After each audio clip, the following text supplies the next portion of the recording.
Gotovo da i ne postoji pčelar koji se nije sreo sa pojavom grabeži unutar jedne ili više košnica na pčelinjaku. U pčelarskim krugovima poznate su tiha i akutna grabež.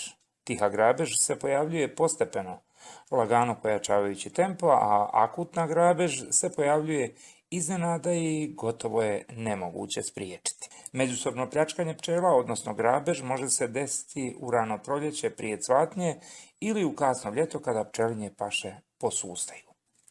Pčele izazvane mirisom iz susjednih košnica, a osjećajući da nema unosa izvana, pokušavaju prevariti ili savladati pčele stražarice iz susjedne košnice i početi sa pljačkom.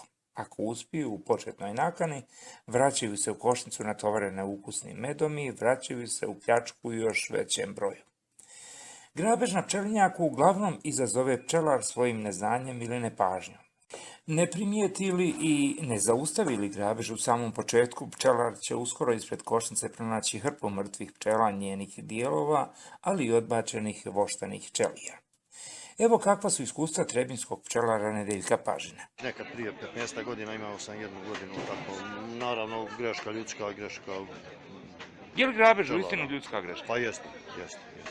To je ako pčelari prvenstveno prihranjuju pčele u bespašno vrijeme, u toku dana i tako dalje.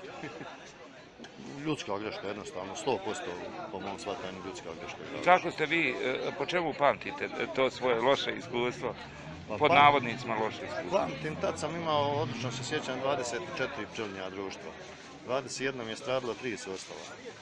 Moj mlađi sin je sa mnom tad unosio te košnice i to će mi ostati onako jedan... A baš kažu da je to strašno. Pa to je ono gdje jednostavno sve posmatrate, a boriti se ne možete protiv toga. To je haos u pčelinjaku, znači to je napad, to je se crne košnice, jedna drugu napadaju, ugibaju. Posmatrate, a nema rješenja. Koliko traje otprilike to? Nadmoć jačeg. Znači oni jači idu na slabije i tako.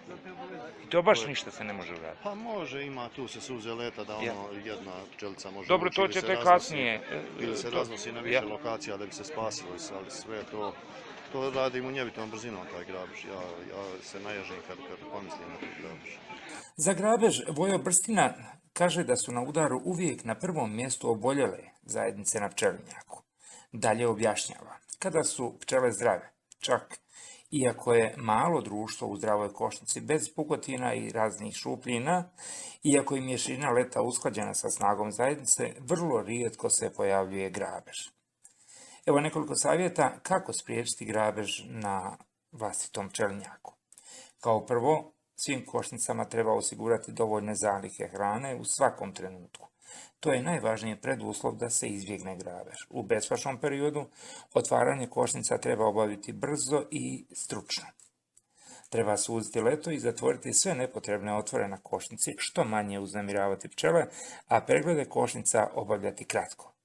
U slučaju slabije paše, iskusniji pčelari savjetuju da se formira veći broj manjih pčelinjaka na većoj udaljenosti.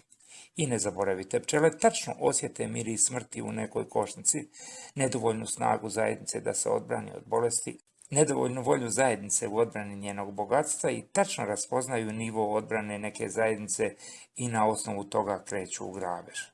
A ako neka zajednica ne može da se odbrani od grabeži, tada je najbolje zajednicu zatvoriti i odmah odnijeti na dovoljno udaljeni pčelinjak sa koga se pčele neće vratiti nazad.